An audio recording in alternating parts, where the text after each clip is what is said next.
Vivo Y31 Unbox review.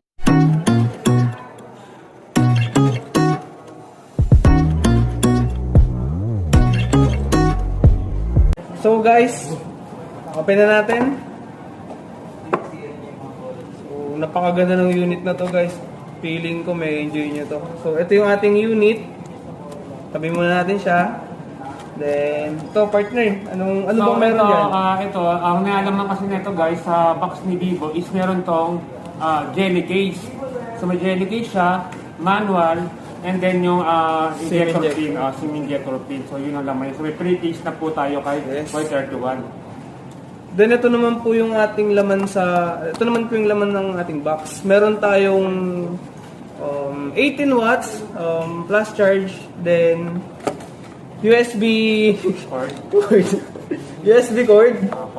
And then meron din tayong earphone. So, original earphone ni Vivo yun, mga sir and ma'am.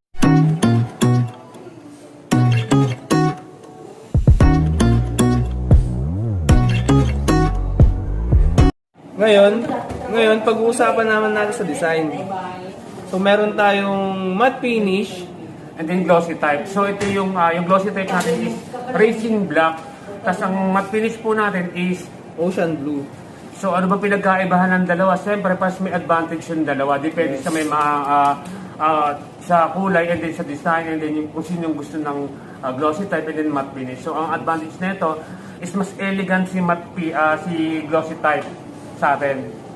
And then si matte finish naman. Si matte finish naman, kung ayaw niyo ng medyo glossy, then gusto niyo yung medyo ganito, yan. Bagay na bagay din to para sa inyo.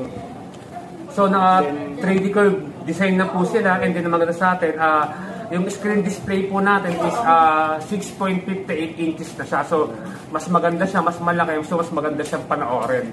Yes. Yan ay ng gaming then, din. is naka side mounted fingerprint, tsaka naka triple lens camera. Then meron tayong 3.5mm jack for headset, then USB type C charger. Yes.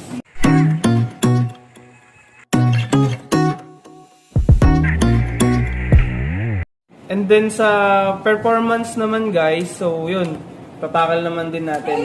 So anong meron sa performance niya, partner? So ito is meron siyang 8GB 128 na expandable pa siya hanggang 1TB. So first time yan sa Y series po natin. Yes.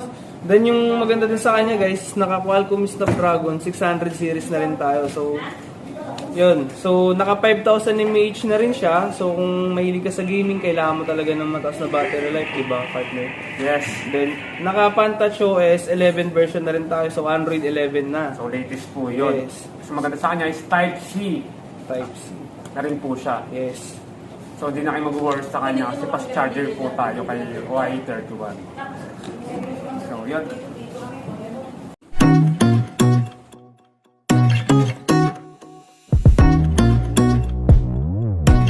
And then guys, dito naman tayo sa camera. Meron na siyang 48 megapixel and plus 2 megapixel camera for bokeh effect and then plus 2 for super macro. So partner, ano nga bang kinaganda ng camera natin kay Vivo Y31? Siyempre, naka 48 rear main camera tayo sa kanya. So ang kagandahan sa kanya is meron po siyang night mode and then anti-shake. Yes. So bago niya yun and then latest features natin sa kanya yun and then ang kagandahan sa atin pagdating sa camera po natin, meron siyang custom watermark. Yes. So para saan ba yung custom watermark, partner?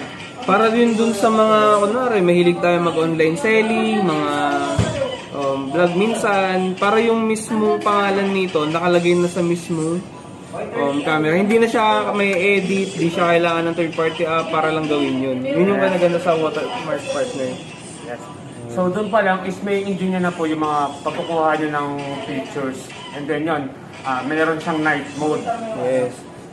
Anong kinaganda sa night mode nito, partner? So, Para mapakita natin sa ganda, sa night mode kasi natin, so kahit sobrang dilim na ng place nyo, is para kayo nasa liwanag once na mag-capture po yung night mode natin. And then maganda siya, meron din siyang sa camera natin video editor. Yes. So yung video editor natin is hindi mo na kailangan pang mag-ano ng mga third application app. So naka-built in na po kay Y31 po yun. Yung kagandahan natin. So, Yun yung meron kay Y31 partner. So, okay na.